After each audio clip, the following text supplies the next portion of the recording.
Hello, folks. This is Dr. Ricky Jones, Professor and Chair of the Department of Pan-African Studies at the University of Louisville.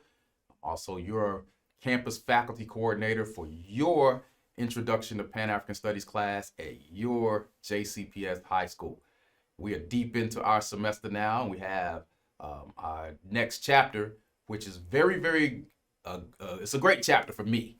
And it's a great chapter for me because I am a political scientist. My PhD is in political philosophy. And so I'm always happy to talk about this chapter on Black politics. We're getting ready to come up on test two in your class. Hopefully you are feeling really, really good about it. I hope so. If you have any questions for me, please reach out. ricky.jones@louisville.edu. Better yet, talk to your individual instructors who you're more familiar with at your high school as we dig into this. First of all, I want you to understand a few key things when we talk about politics. One, as we engage politics in this chapter, we're not just talking about electoral politics, that is, people participating in the vote. It is a really, really important thing, I think, to frame that word politics properly. It is one of three terms that I want us to cover at the beginning of this chapter. So, what is politics? I think the best definition that we can use for our purposes is by Harold Laswell. We've used it earlier in the semester. Let's revisit it. Great political scientist Harold Laswell said that politics is the process that decides who gets what, when, where, and how. Let me repeat that. Harold Laswell said politics is the process that decides who gets what, when, where, and how. Even wrote a book by that same name. So what politics fundamentally is about as we move to our next key term here, politics is essentially about power. Politics is about power. I want you all to understand the difference between power and our third important term, influence. Power is some group deciding what it would like to do and be able to do that on its own or impose its desires on another group. So there is a hegemonic dynamic even to power when you talk about autonomously defining the world by your own means. Influence is different. Influence is when you have access to someone with power, but you do not necessarily have it on your own. This is why one of the great books that is mentioned in your text and is considered a classic read, hopefully you'll get a chance to read it by Stokely Carmichael, later Kwame Ture, and Charles V. Hamilton, written in late 60s, early 70s. It was called Black Power. Even you see this idea of the Black Power movement in the late 1960s. It was built around this idea that Black people should be able to define their own reality. So if you're not talking about power, then you're not having proper conversations, right? And all politics are really about power. So the question is, how much power do black people really have? That's what politics is all about. So it's important that we look at those terms. Please understand politics, power, and influence. Those are important terms to look at, okay? Now, I think that your author does a very good job of lining out things that what politics are always concerned with. Let's go to the notes. This is straight out of your text. Your author says that politics is always concerned with conflict, interest, change, and the state. Conflict, that is differing points of view from different groups. Interest, what do those groups want? What outcomes do they want? Change, how are we going to transform any part of a society, any geographic or political space? And the state, how do you interact with local, state, or federal governments or political structures in actuating that change, and how effective can you be? So please remember those four things that politics is always concerned with: conflict, interest, change, and the state. So you must know that not just according to Karenga, but others, power is always determined by people's relationship to the state. So there are two institutions there: dominance and political socialization. Dominance and political socialization. How are we trained to approach politics? How are we trained to try to maneuver around or use any political system which we are part of to get what we want, or try to transform that system, in some cases historically scrap those systems. But let's deal with American politics and black people's interaction with America's political system. First of all, I want you to understand something about voting. It's very important that you understand that you all are coming up to an age. Some of you may already be 18. If not, you're coming up to an age where you will be able to vote. It's important to understand the history of the vote, the franchise. In America, please know that voting has always been something that has been contested. It was always restricted, and there's been work over the centuries to expand the vote in our country. At the founding of the country, only white male property holders could vote. Not even all white males could vote. No blacks could vote, obviously. No women could vote. All white men couldn't vote. Only white male property holders could vote at the founding of the country. And so what we've seen over the years is a struggle to expand the vote. White men acquired the franchise slowly but surely into the 19th century. Black men were able to vote with the passage of the 15th Amendment in 1870, which gave them the right to vote, even though we've seen that there was many impediments to their right to vote, leading all the way up to the 1960s with the passage of the Voting Rights Act and the Civil Rights Act in 64, 65. And some impediments continue to this day when you talk about voter suppression.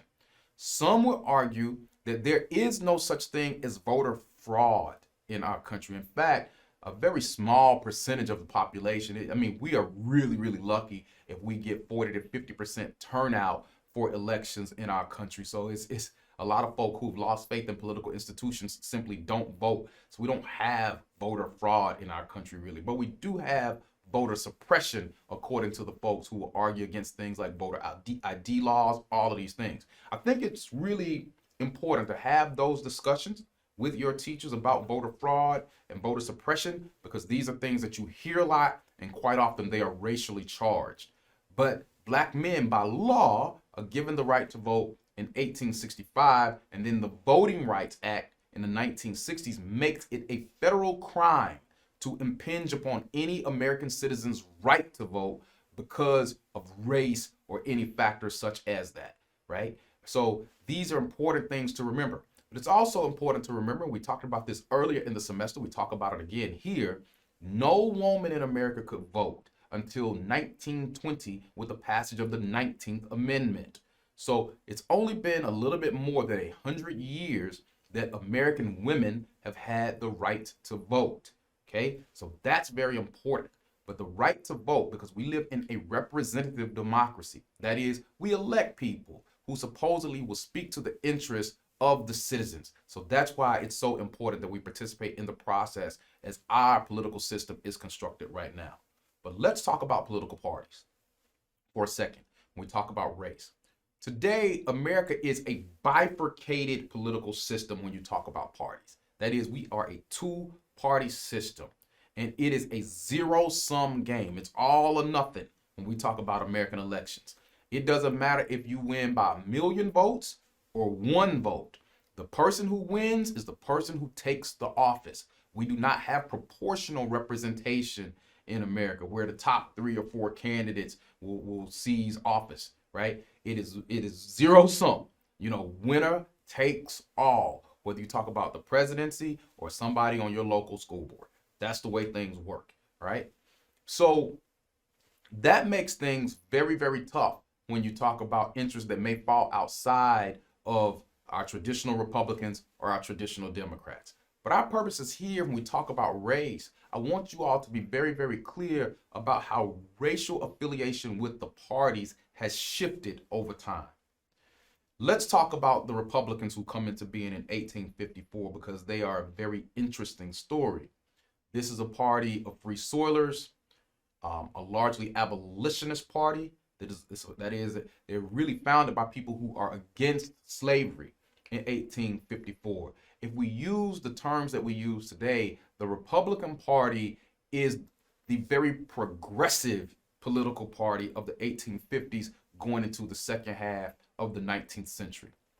The Democrats is a party that's Southern based, very conservative, very racist, as it were. So when black people are able to enter into the political process, they are almost 100% Republican, not Democrat. So when we look back at political parties and racial affiliation in the mid 19th century, mid to late 19th century, things are flipped. They're turned on their heads. Black people are Republican, not Democrat. So again, when today's Republicans say we're the party that freed the slaves, they are actually telling the truth. But it's a little bit of a diversion because the Republican Party of today ideologically is very different from the Republican Party of the 19th century. We'll talk about that a little bit more. Abraham Lincoln is the first Republican to win the presidency in 1860. He is a titular figure, a very important figure when we talk about racial politics in the country. Now, we touched on this in the history section, but let's touch on it again with Lincoln. A number of things happened with Lincoln that are very important. 1863's Emancipation Proclamation, which is in the middle of the Civil War, which many of us have taught freed the slaves that did not. Please remember, it is the 13th Amendment that is pushed by Lincoln that frees the slaves. But Lincoln's ideal solution to slavery, actually, Lincoln was not emancipation. Lincoln's ideal solution to slavery was colonization. That is, that blacks and whites would separate, blacks may leave the country. Because he wasn't sure earlier in his life that blacks and whites in America could actually get along. There's still people who are asking that question. But the most pragmatic, most realistic solution was emancipation. Because by this time, the majority of black people in this country were actually born in America. They were Americans, and many of them did not want to leave and do not want to leave now. So colonization was not something that appealed to most of them. Even a half century later, when we see Marcus Garvey come to America in 1916, who really pushed the idea of back to Africa with the Universal Negro Improvement Association, you still did not have great buy-in from African Americans for that approach, right? So most African Americans born here during that time wanted to stay here. The question was, how could they function in the political system? Who would they affiliate themselves with to have a bit of influence because they did not have political power? We've gone over earlier how Reconstruction, that is the period from the end of the Civil War up through 1877, how Reconstruction ended. Please revisit the election of 1876 with your teachers between Samuel L. Tilden on the Democratic side, Rutherford B. Hayes on the Republican side, and the compromise that led to the removal of federal troops from the South that ended Reconstruction and really tossed black people into decades of terror throughout the South as well as the country. Lynching skyrockets in the country. You have the construction of Confederate monuments and statues, even though the Confederacy has lost the war. These things were reaffirmations of white supremacy, and you have black people largely forced out of politics. Here's great homework for you. Please remember how America's federal political system is constructed, okay? And you also have this replicated on state and local areas, state and local levels. There are three branches of government: executive, federal level, that's the president; state level is the governor; on the local level is the mayor. You also have the legislative branch, right? And then you have the judicial branch. It is important for our purposes right now that you understand the two houses on the legislative side of those three areas of American government. You have the United States House of Representatives, which is based on population of each state. So each state will have different numbers of representatives depending upon their population. Every 10 years, this is why the census is so important, states will gain representatives or lose representatives because of population. But every state on the other side, the other house, is the Senate. Every state in the country, no matter how large, no matter how small, will have 2 senators. These are statewide elections, not district elections like people in the House of Representatives. Remember terms when you talk about terms of service for these people. In the U.S. House of Representatives, they are elected every 2 years. So that's a tough job. I mean, they are in a constant state in modern America where money in politics is so important. They're in a constant state of campaigning and fundraising. Presidents serve 4 terms. We'll tell you why presidents serve 4 terms when we look at a very pivotal president when we get to the 20th century, who's also pivotal when we start talking about the shift in racial affiliation towards the political parties in the country. And then senators. Senators serve 6-year terms, okay? House of Representatives, 2 years, presidents, 4 years, and presidents can only serve 2 terms, 2 terms. People in the House and the Senate are not limited by terms. Presidents can only serve 2. So House of Representatives, 2 years, presidents, 4 years, senators, each term is 6 years, okay? Please remember those 3 things. Let's talk about race in this. While we've had a number of people serve, a number of blacks serve in the House of Representatives, because as the country has evolved demographically, you will have predominantly white districts throughout the country in each state. We have had very few black senators. I will give you 3, okay? I will give you 3 black senators. The first black senators happened during Reconstruction. Let's go to the notes so I can give you the exact dates. They both were from the state of Mississippi. One, the first black U.S. United States senator is Hiram Revels, and the second black United States senator is a fellow by the name of Blanche Bruce. Both Republicans from Mississippi. Revels in 1870, Blanche Bruce appointed in 1874.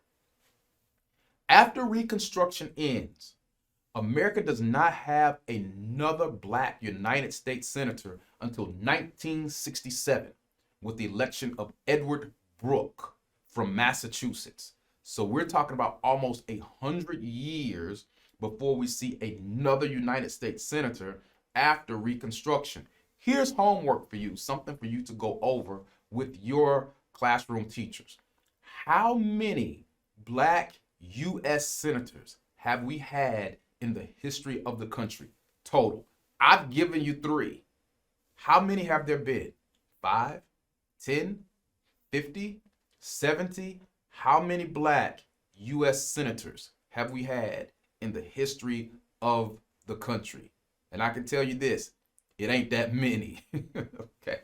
So, but let's talk about the parties some more. Blacks all the way up to Franklin Delano Roosevelt are staunchly Republican. And this is a fascinating story. So as we get into World War II, you already see the parties, and they're starting to shift a little bit at the turn of the century, where the Republicans are going a little bit more conservative. Democrats are morphing because of some of the personalities in their parties. In their party, they're getting a little bit more liberal. But the transformation's not complete. Roosevelt is elected while the country is going through the Great Depression. So he has to use a lot of strategies to try to rescue the country economically, but race is a part of it as well. But remember this, read up on Franklin Roosevelt. And at the end of the day, it's his wife, Eleanor, actually, who's a bit more progressive than him. But a few things happen with FDR that we look at and say, oh, maybe that was a good thing with race. Certainly when you talk about integration of war industries jobs, but that really wasn't Franklin Roosevelt. If we look at things closely, that was A. Philip Randolph. And we already talked about A. Philip Randolph in our history section. Revisit that if you need to. But Roosevelt is not your staunch conservative as many Democrats have been before him. He's a more middle of the road guy. But then after Roosevelt dies in office, actually, Franklin Roosevelt was a person that the Republicans simply could not beat. The man was elected 4 times. 4 times he's elected. Okay? That is unprecedented. It's crazy. And many people on the other side of the aisle felt, look, we're never letting this happen again. And that's when term limits are brought into being where the presidency is concerned, because nobody could beat Franklin Roosevelt. He died the president. He was the champion, taking on all comers anytime, anywhere. But his successor, his vice president, Harry Truman, in 1948, and this is a pivotal moment in history. Harry Truman, in the 1948 election, has a civil rights platform as a part of his campaign. So he's paying attention to race. He too has been pushed by A. Philip Randolph, the NAACP, W.B. Du Bois, many others, and he has a civil rights plan. Many of the Southern Democrats in the party rebel against the Democratic Party at the time. So much so that the Dixiecrats, as they are known, split off from the party, formed their own party called the States' Rights Party, and they pushed Carolina Senator Strom Thurmond forward as their candidate, who is a staunch segregationist and a staunch racist. He's open about it, okay? They leave the Democratic Party because of the civil rights plank on Truman's 1948 campaign. When Thurmond and other Southern Dixiecrats leave, of course they lose. Thurmond loses the nomination to Truman. Truman wins the presidency in 48, but these Dixiecrats never go back to the party. These are people who ultimately move over to the Republican Party, right? And so the Republican Party is becoming more Southern-centric. It's becoming more racially charged. It's becoming much more conservative. But it's not the election of 48 where the shift for Black people is complete, even though it's gradual. Let's go back to my Morehouse brother, Martin Luther King Jr. in the 1960 presidential election. There are a couple of key figures in this election. On the Republican side, we have Richard Milhous Nixon. Nixon's very, very important. He doesn't win this election, but he wins 2 elections later on. On the Democratic side is John Fitzgerald Kennedy. Kennedy plays a pivotal role in our story. Kennedy's very interesting. His father allegedly, well, really not allegedly, but in actuality had mobster ties. But he made a life where his sons could go legitimate. John, Robert Kennedy. Robert Kennedy is a presidential candidate in the 1968 presidential election, but he's assassinated. We're getting a little bit ahead of ourselves because John Kennedy, his brother, is assassinated in 1963 while he's president. But let's go back to the election of 1960 and how Nixon, Kennedy, and Martin Luther King Jr. It's a story that in effect solidifies the shift of Black people from the Republican Party to the Democratic Party. King has been the leading Black civil rights advocate in America by 1960 for half a decade, leading from the Montgomery bus boycott that lasted an entire year, fighting to desegregate buses in Montgomery all the way up to 60. Remember, this is before the March on Washington. But because of protests, King is locked up in Georgia. He's locked up in Reidsville at this time, which is a really tough prison, and he's a bit afraid. He should be. His King supporters send the exact letter to Kennedy, who's running for president, and Nixon's camp, who's also running for president, asking for help in getting Martin Luther King Jr. out of jail. Nixon's camp completely ignores the letter and does not offer help. Kennedy's camp dispatches help. Kennedy makes a phone call. He has his brother Robert work to get King out of jail. They call Coretta Scott King, Martin Luther King Jr.'s wife. They call the jail. They call Georgia political officials, and try to get King out. And eventually they're able to work out a deal to have King released. King is released. The campaign makes it very, very public that they worked hard to make this happen. King is thankful. Coretta is thankful. The black community, who loves King more than any other at this time, the black community is thankful, and they start to look at the Democratic Party in a different light. The election of 1960 is very, very close, one of the closest in history. But Kennedy wins because of the black vote. The black vote is the swing vote. It swings the election in Kennedy's favor. It is the first time that blacks vote predominantly for the Democratic Party, and they have never switched affiliation to this day. Right now, blacks are still the most loyal voters to the Democratic Party. Well over 90% of black voters vote Democrat.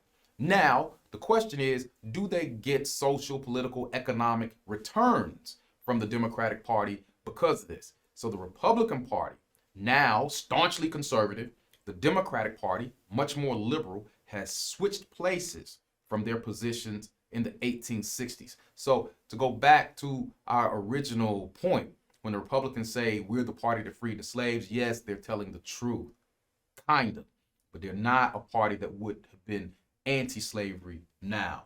Very, very important.